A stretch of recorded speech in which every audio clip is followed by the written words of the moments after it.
Memahami awal mula pembentukan alam semesta lewat teori nebula.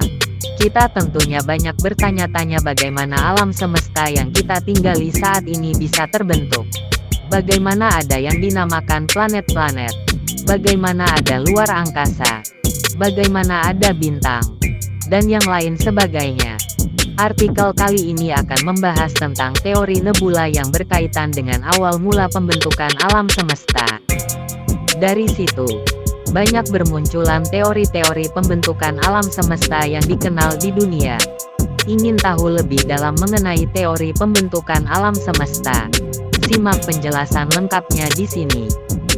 Meskipun memang tidak ada saksi mata yang menyaksikan langsung pembentukan alam semesta, akan tetapi penjelasan mengenai awal mula pembentukan alam semesta ini dapat dipelajari di dalam ilmu astronomi.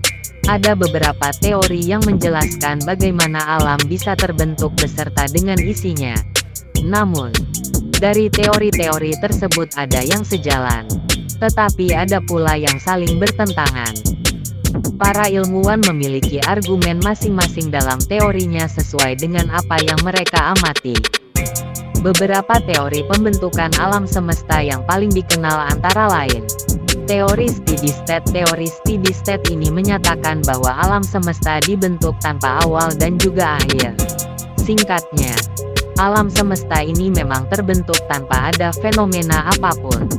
Teori ini dicetuskan oleh dua ilmuwan, yaitu H. Bondi, T. Gold, dan F. Hoyle pada 1948. Pernyataan dari teori ini didasari atas pengamatan terhadap benda-benda langit yang tidak pernah mengalami berubah padahal sudah ada sejak ribuan tahun yang lalu. Teori ini sedikit bertentangan dengan ilmu agama soal kiamat karena menilai bahwa alam semesta tidak akan ada akhirnya. Namun, tentunya hal itu tidak bisa diperdebatkan karena memang setiap teori pasti ada argumennya masing-masing. Selain itu, teori ini juga bertentangan dengan pemikiran dari beberapa ilmuwan yang meyakini bahwa alam semesta ini terbentuk karena ada suatu peristiwa besar. Teori Big Bang. Teori Big Bang mungkin menjadi teori yang paling familiar terdengar di kuping masyarakat. Bisa dibilang, teori ini bertentangan dengan teori steady state. Sebab, teori ini menjelaskan bahwa alam semesta terbentuk karena suatu fenomena, yaitu sebuah ledakan yang maha besar. Teori ini pertama kali dikemukakan oleh seorang ilmuwan bernama Abel Lemaitre pada tahun 1920-an.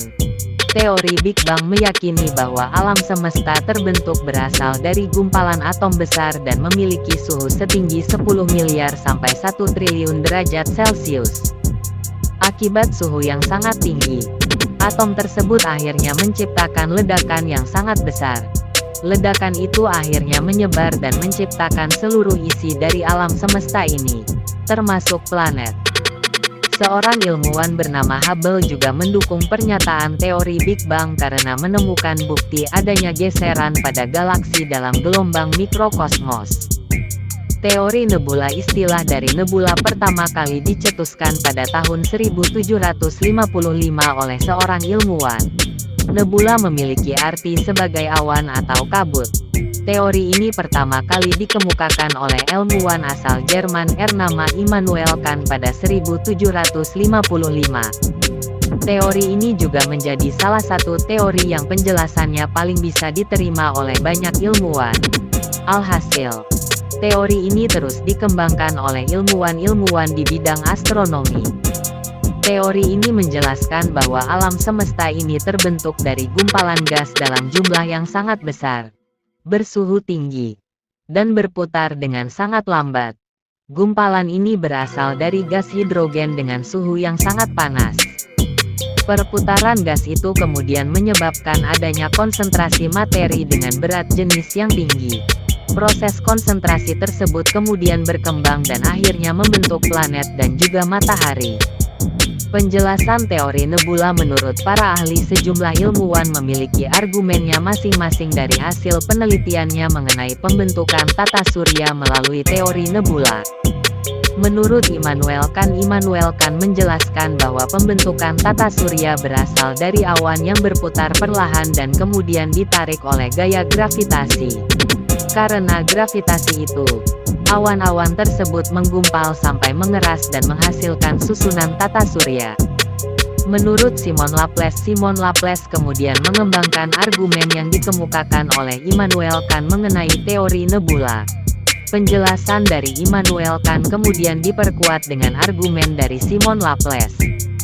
Penjelasan Simon Laplace ini bisa menjelaskan mengapa matahari memiliki ukuran terbesar di antara susunan tata surya yang lainnya. Laplace menjelaskan bahwa alam semesta terbentuk mulai dari matahari. Matahari terbentuk karena adanya bola gas yang memiliki suhu sangat tinggi berputar ke arah keluar dengan cepat. Perputaran tersebut lantas membuat gumpalan yang ada di sisi luar terlempar dan dengan sendirinya mendingin. Setelah pendinginan, gumpalan itu membentuk planet, sedangkan bola gas panas tadi membentuk matahari. Menurut C. von Weizsäcker, penjelasan mengenai teori nebula kemudian dilanjutkan oleh ilmuwan asal Jerman bernama Carl Friedrich von Weizsäcker pada abad 20-an.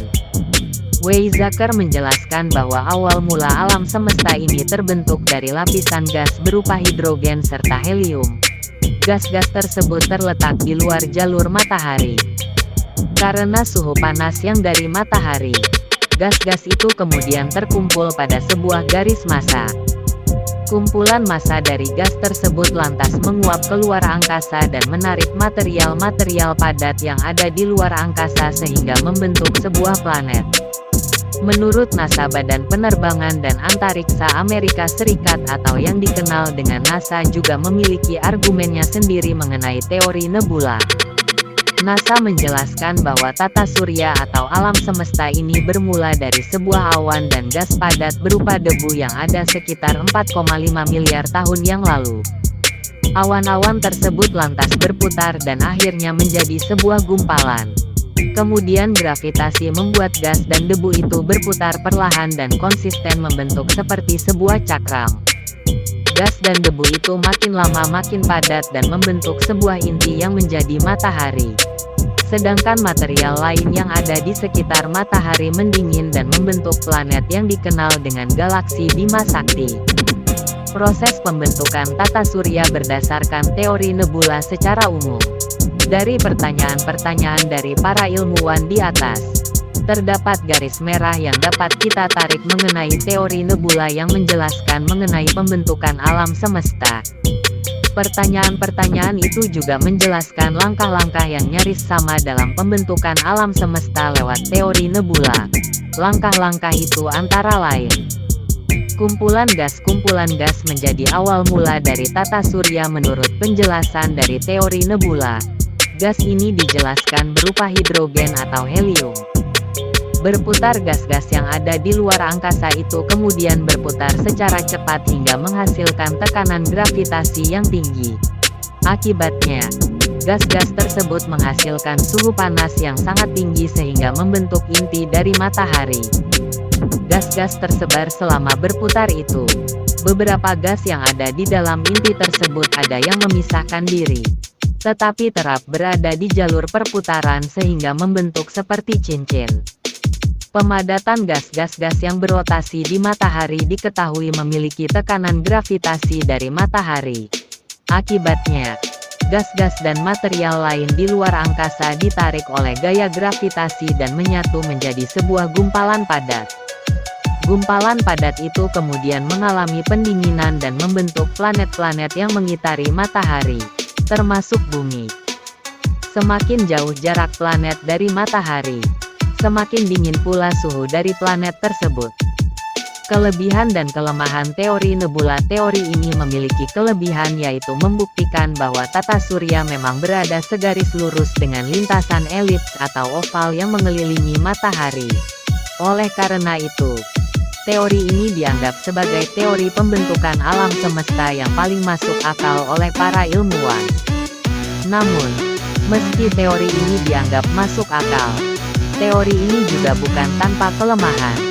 Teori ini dinilai oleh beberapa ilmuwan seperti James Clerk Maxwell dan Sir James James bahwa massa yang ada di dalam cincin sekitar matahari memiliki tekanan yang kurang besar sehingga tidak mungkin cukup untuk menarik benda-benda yang ada di tata surya dan kemudian memadat menjadi planet.